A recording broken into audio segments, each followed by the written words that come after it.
Ladies and gentlemen, President of the Republic of Poland, Mr. Andrzej Duda, is with us.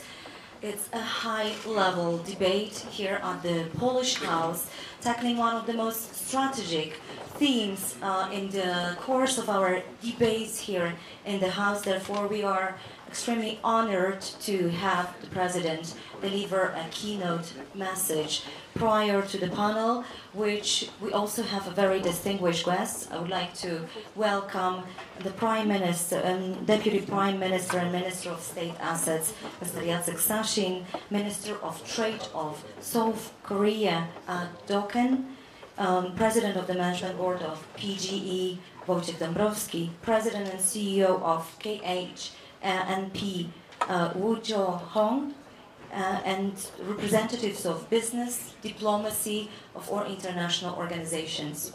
Without further ado, I would like to welcome to the stage President of the Republic of Poland, Andrzej Duda.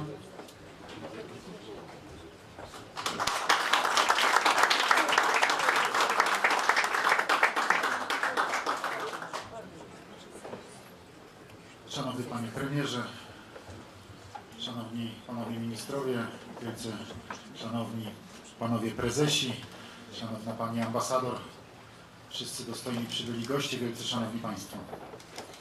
Distinguished Mr. Deputy Prime Minister, distinguished ministers, most distinguished presidents and CEOs, Madam Ambassador, dear guests, ladies and gentlemen. Przede wszystkim ogromnie się cieszę, że mogę Państwa po raz pierwszy w tym roku oficjalnie powitać tutaj w Domu Polskim w Davos, w miejscu dla mnie bardzo ważnym, dla mnie jako prezydenta Rzeczypospolitej, dla mnie jako uczestnika Światowego Forum Ekonomicznego, dla mnie wreszcie po prostu jako Polaka. Ladies and gentlemen, I'm delighted to be able to offer this official welcome to you for the first time here this year at the Polish House in Davos. This place is exceptionally important to me as President of the Republic of Poland, as the participant of the World Economic Forum, and last but not least, as a Pole. Skorzystam jeszcze raz z tej okazji, tak jak wczoraj mówiłem, udzielając wywiadu naszym telewizjom, naszym mediom polskim. Ogromnie dziękuję wszystkim tym, którzy przyczynili się w tym roku do tego, że ten Dom Polski w Davos jest, że prezentuje się tak pięknie, że możemy się tutaj spotykać i rozmawiać o ważnych sprawach dla Polski, które w istocie są także i ważnymi sprawami dla europejskiego i światowego bezpieczeństwa pod każdym względem, zarówno tego bezpieczeństwa militarnego, jak również i bezpieczeństwa gospodarczego, a w tym bezpieczeństwa energetycznego. Let me use this opportunity, ladies and gentlemen, and repeat something that I said during the interview I gave yesterday, the interview with the Polish media. I would like to express my deep gratitude to all those who have contributed to the establishment of the Polish House here this year at Davos in such a beautiful style. This is a place where people can meet, they can come together, they can talk, and they can raise all the important things that are important for Poland, but also matters which are of big importance both to the European but also global security. And I'm speaking about security in all its dimensions, including the military one, the economic one, and also within the economic one, the energy one. Przed momentem udzielałem dosyć długiego wywiadu jednej z zachodnich telewizji. Padło pytanie o to, jak postrzegam wojnę na Ukrainie, w jakich obszarach ja tą wojnę obserwuję i w jakich obszarach ona wywiera skutki dla Europy i dla świata. And just a few minutes ago, I gave a lengthy interview for one of the Western TV outlets. There I was asked the question how I see the war in Ukraine and how I see the results of this war in Ukraine, both for Poland and for our part of the world and for the world as a whole. Powiedziałem, że najprościej można na to odpowiedzieć, że to są jakby takie, najprościej, najbardziej ramowo dwa obszary bezpieczeństwa, bo przede wszystkim o bezpieczeństwie tutaj mówimy, pomijając wszystkie aspekty o charakterze humanitarnym, tej pomocy, którą Polacy i którą inne społeczeństwa niosą dzisiaj obywatelom, mieszkańcom Ukrainy. To są dwa obszary bezpieczeństwa. Bezpieczeństwo militarne z jednej strony, ale z drugiej strony bezpieczeństwo gospodarcze, a wśród tego bezpieczeństwa przede wszystkim to energetyczne. And I gave an answer saying that in the most simple terms, in the most simple and rudimentary terms, I could say that there are two areas of security which are important amidst the war in Ukraine. Two areas of security because of course, there are also other aspects of aid which is being delivered to Ukraine, including humanitarian aid which is being supplied by Poles and also a number of other nations. But first and foremost, I was speaking about those two areas of security. That is the military one, the economic one, including the very important aspect of the energy security. To bardzo specyficzne, że dzisiaj obserwujemy ten właśnie cały obszar bezpieczeństwa przez pryzmat wojny na Ukrainie i tego, jakie skutki ona dla nas wszystkich, mówię dla nas wszystkich, czyli dla świata, patrząc z punktu widzenia Światowego Forum Ekonomicznego, wywarła. It is quite specific that today we are looking at security through the lens of the war and also through the lens of the consequences that this war is bringing upon us. Upon us as Poland, as the world, as also the World Economic Forum coming here together. Ale ona tylko zmaterializowała po prostu pewne troski i to trzeba z całą mocą zaakcentować. Doprowadziła do ich wyostrzenia i do ich radykalizacji. However, what the war did, as a matter of fact, was it only materialized certain concerns that have been affecting us. It has only highlighted them and it has made them more profound. Doprowadziła do zobrazowania czarnych scenariuszy, na które wielu ekspertów, wielu polityków na zachodzie Europy, zwłaszcza zachodzie Europy, po prostu do niedawna się uśmiechało tylko, kiedy o nich się mówiło. Mówiliśmy o nich między innymi my Polacy, bardzo wyraźnie. And actually, what it did, it made certain bleak scenarios materialize. Something actually that a number of experts were pointing to, and also that a number of Western politicians, when they heard about it, especially Western politicians, they smiled. And this is an aspect to which we, the Poles, were pointing at very strictly and very directly. Tak jak wtedy, kiedy mówiliśmy, że Gazprom nie jest żadną normalną firmą w znaczeniu takim, jak rozumie to Zachód Europy w pojęciu gospodarki rynkowej. To nie jest firma, która funkcjonuje na normalnych rynkowych zasadach i która ma normalne, własne rynkowe zadania. Tak jak mówiliśmy, że rosyjska polityka energetyczna to nie jest żaden problem biznesowy, gospodarczy, tylko to jest problem polityczny. And exactly the same, we were talking about Gazprom. We were saying actually that, well, this is not a business kind of company as construed by Western Europe at large. We were saying very directly, and we're stressing that this company is not following the market economy. It is not a normal company following market economy rules. It is not fulfilling market-oriented tasks. Actually, we were saying that, well, that is something that the Russian energy policy is using to realize its objectives. It is not, however, a simple business company and something that evolves around business. It is very clearly and very visibly for us and for everyone else, it should also be, a tool of policy, of politics of Russia. Kiedy mówiłem, że Gazprom jest w istocie zbrojnym ramieniem Moskwy do uzyskiwania przewag gospodarczych, ale przede wszystkim gospodarczych w znaczeniu strategicznym, osiągania celów dominacyjnych, wielu moich kolegów przywódców europejskich tylko się uśmiechało. And whenever I said that Gazprom actually should be construed as an armed arm of Moscow, which it uses to pursue its economic goals, which it also uses to take advantage and to dominate the European markets, to use this strategic advantage, well, a lot of my Western European colleagues just smiled.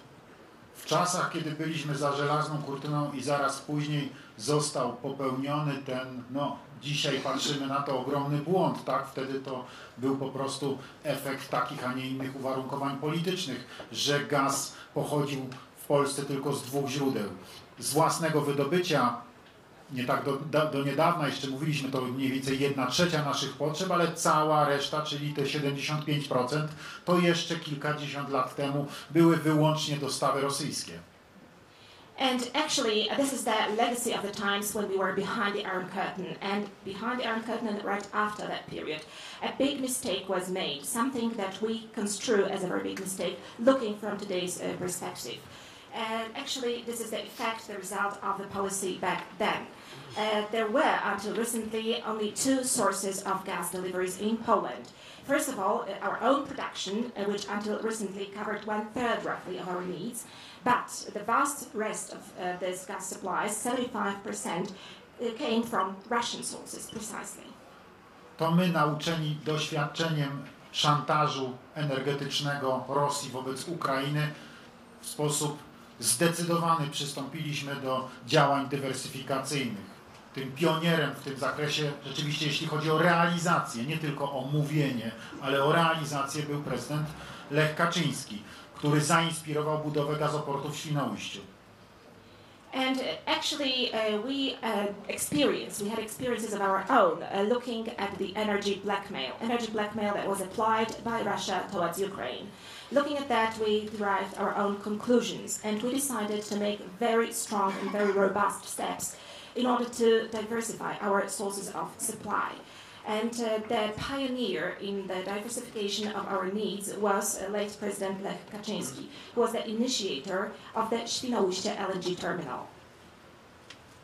Od tamtego czasu ta polityka była zdecydowana. Doskonale wiedzieliśmy, że do pełnej dywersyfikacji musimy doprowadzić. Ten proces przyspieszył zdecydowanie 7 lat temu po zwycięstwie wyborczym Zjednoczonej Prawicy. Faktycznie dzisiaj mamy interkonektory łączące nas ze Słowacją, łączące nas z Czechami, łączące nas z Litwą, łączące nas z Niemcami, umożliwiające przepływ gazu w obie strony. Dzisiaj mamy przede wszystkim, oprócz gazoportu w Świnoujściu, także i nitkę gazociągu z szelfu norweskiego przez Danię do Polski. Dzisiaj w ten sposób mamy zapewnioną, właściwie pełną alternatywę wobec dostaw z Rosji. And since that time, we pursued a very decisive policy to achieve full diversification of supplies. That process accelerated markedly 7 years ago when the United Right won the elections. And now we can say that we have got interconnectors already in place, joining us to Slovakia, to the Czech Republic, to Lithuania, also Germany, where there's a flow of gas ensured in both directions. So today, as I said, what we have in place is the Świnoujście LNG terminal, but we are also importing gas from Norway through the Norwegian shelf, through Denmark and to Poland, which gives us a full spectrum of alternatives in our diversification sources. Śmiało możemy powiedzieć, że w tym aspekcie jesteśmy absolutnymi europejskimi liderami, pionierami, zwłaszcza w naszej części Europy. Ta niezależność nasza dzisiaj jest kompletna. And it is fair to say that in this aspect we are absolute European leaders. We are the pioneers in our part of Europe. So we can say that in this very way we are absolutely independent. W dziedzinie energii elektrycznej sytuacja była zupełnie inna. Myśmy nigdy w tym zakresie nie byli całkowicie zależni od Rosji, tak jak w kwestii gazu. As far as electricity is concerned, in this respect, the situation was quite different. Here we were never fully dependent on Russia as it was in terms of gas. Nie daliśmy sobie zbudować w Polsce elektrowni rosyjskiej atomowej w stylu elektrowni czarnobylskiej w szczególności. And what we did not allow to happen was the construction of a Russian nuclear power plant, especially a plant similar to the one in Chernobyl. Dzisiaj taka elektrownia atomowa jest ogromnym, a nieraz największym zmartwieniem wielu naszych sąsiadów z bliższa i z dalsza. And today, such a big nuclear power plant provides a lot of concerns to our neighbors, both the closer and the more distant ones. W tym aspekcie bezpieczeństwa troski wielkiej nie mieliśmy, ale mieliśmy zupełnie inną, która niesie w sobie potrzebę odpowiedzi także na wymogi po prostu naszych czasów, niezależne od zagrożeń wojennych. So actually, as far as this security aspect is concerned, as I said before, we were not worried about it. However, there was other concern that we had, and this concern relates to the times in which we are living in and meeting certain standards that have to be met. Mówię o Polsce, o kraju, którego energetyka w ogromnym stopniu, właściwie do niedawna praktycznie całkowicie oparta była wyłącznie na węglu kamiennym i węglu brunatnym. And I'm speaking about Poland, a country whose energy sector, until recently actually, was largely based on coal, both on hard bituminous coal as well as on lignite brown coal.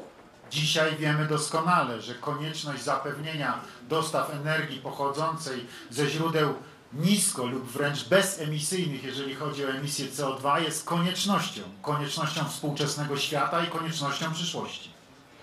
And today, what we know perfectly well is that the supplies of energy from low emission or zero emission sources constitute an absolute necessity of the world today and also of the world in the future. Jak to zrobić w kraju, który ma 312 tysięcy kilometrów kwadratowych, 38 milionów mieszkańców, 4 pory roku i słońce, które nie świeci przez 365 dni w roku i wiatr, który nie wieje przez 365 dni w roku. And now the question is how to achieve that in a country whose area is 312,000 square kilometers, whose population is 38 million, who has got 4 seasons during the year, and in which the sun doesn't shine 365 days a year, nor does the wind blow 365 days a year. Jak to zrobić w kraju, który ma niezwykłe ambicje rozwojowe, ogromnie kreatywnych i ambitnych ludzi i w którym spożycie energii elektrycznej rocznie wzrasta właściwie w postępie geometrycznym? And how to do that in a country who is ambitious enough to develop, in a country with extremely creative and ambitious population, in a country where the consumption of electricity is exponentially growing year on year. W kraju, który ma owszem rzeki, ale nie największe na świecie i który nie jest krajem górskim, tylko w przeważającej części krajem nizinnym. In a country who indeed does have rivers, but these rivers are not the biggest in the world, who also has mountains, however, there are also plains, and this is the main geographical feature of our country. Jak to zrobić w świecie, który jeszcze nie wymyślił sposobów na składowanie energii w ogromnej ilości, energii elektrycznej, składowanie jej w ogromnej ilości przez długi czas, magazynowanie. How to achieve it in a world which has not come up with ways to provide electricity storage for a long period of time. Jak zabezpieczyć czyste klimatycznie, a w pełni dostępne 24 godziny na dobę źródła energii, która będzie zasilała nasze potrzeby gospodarcze i nasze potrzeby domowe. And how are we going to do that in a way that is climate friendly and that is going to provide affordable access to energy 24 hours a day, both for the economy as well as for private households? Odpowiedź jest bardzo prosta. The answer is very simple. Wykorzystując wszystkie dostępne możliwości. By using all the possibilities available. A zatem i korzystając z energii odnawialnej, budując farmy, które będą nas zasilały energią pochodzącą z wiatru, no ale w sposób rozsądny, nieszkodliwy dla człowieka, budując farmy, w których będziemy pozyskiwali energię ze słońca, czyli ze źródeł solarnych, budując tam, gdzie to możliwe i rozsądne i bezpieczne dla człowieka, także z punktu widzenia zasady zrównoważonego rozwoju, elektrownie wodne, szczytowo-pompowe i inne, ale przede wszystkim zapewniając nowoczesne, stabilne, bezpieczne źródło energii elektrycznej, jakim jest energia pochodząca ze źródeł nuklearnych, energia atomowa. And of course we can do that in a number of different ways, using renewable energy sources, but also constructing wind farms, constructing them in a reasonable way though, and human-friendly way, also by constructing solar farms with the use of solar energy. Of course, again, all of that has to be made in a safe and secure fashion and a human-friendly one, also resulting to sustainable development and thinking about sustainable development. We could construct hydro power plants, all different kinds of them, but also there is one source of energy which is absolutely safe and secure and which is reliable 100%. And what I'm speaking about is the nuclear energy. Nie ma wątpliwości wśród nikogo z rzeczywiście rozsądnych, trzeźwo myślących ekspertów, że jesteśmy w stanie sprostać wszystkim wymogom ochrony środowiska i klimatu współczesnego świata, a jednocześnie korzystać wyłącznie z energii odnawialnej, nie korzystając w ogóle z energii pochodzącej z atomu. And well, there is no doubt, however, and no experts express such a doubt that we are able to use only renewable energies and making that in an environmentally friendly way, only such energies without resorting to other sources of energy, such as nuclear energy, which is, as I said, 100% reliable.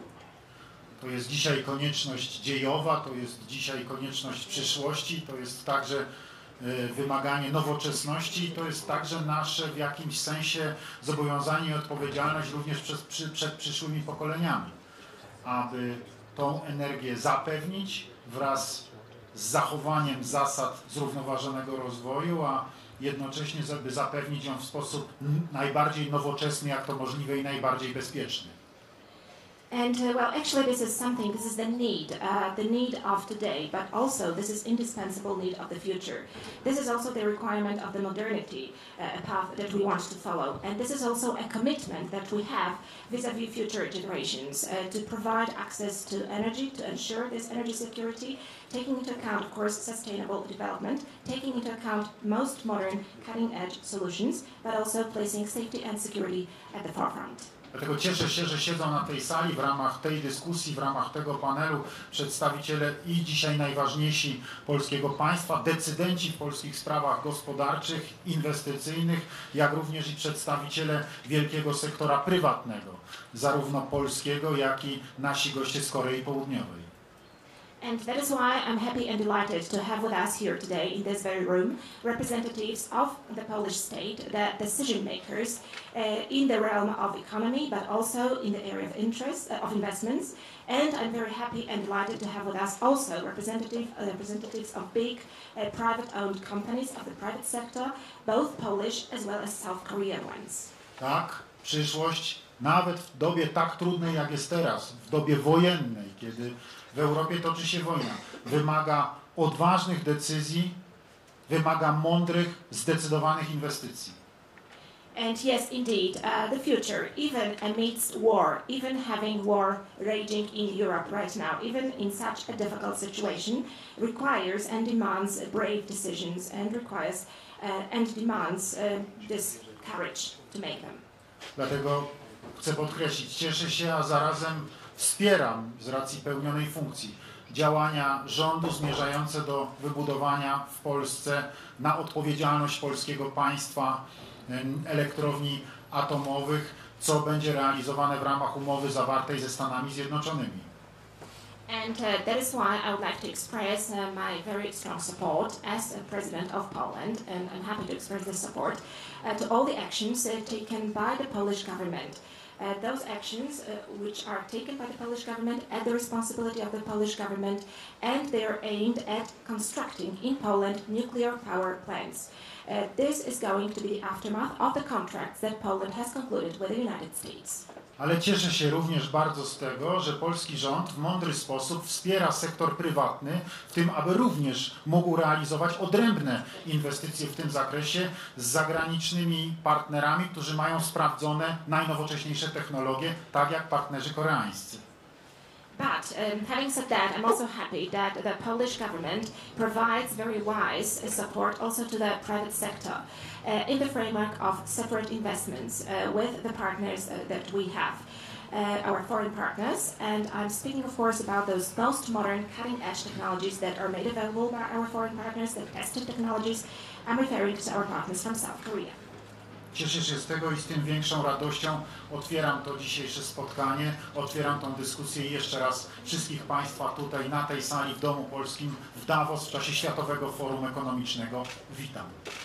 So, ladies and gentlemen, I'm even happier to say that at this opening ceremony, and I'm happy to be able to open right now this meeting and these discussions held here at the Polish House, here at Davos during the World Economic Forum. Mam nadzieję, że wyjedziecie Państwo z tych spotkań, z tej konferencji, z Davos, ze Szwajcarii, zadowoleni, natchnieni nowymi pomysłami i pełni sił do ich realizacji. And I'm confident and I do hope, ladies and gentlemen, that you are going to leave Davos with a lot of force, a lot of might, and instilled with new ideas which you will follow on. Mam nadzieję i mówię to wszystko dlatego, że wierzę w to głęboko, że to wszystko globalnie będzie w interesie Rzeczypospolitej Polskiej, który jest dla mnie najważniejszy. I hope, because I believe that all of that is going to be in the global interest of the Republic of Poland, and the interest of the Republic of Poland is the most important to me. Życzę Państwu owocnych dyskusji, życzę Państwu owocnych spotkań, życzę Państwu sukcesu.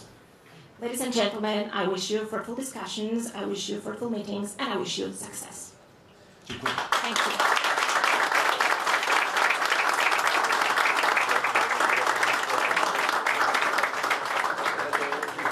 Mr. President, thank you so much for the opening speech.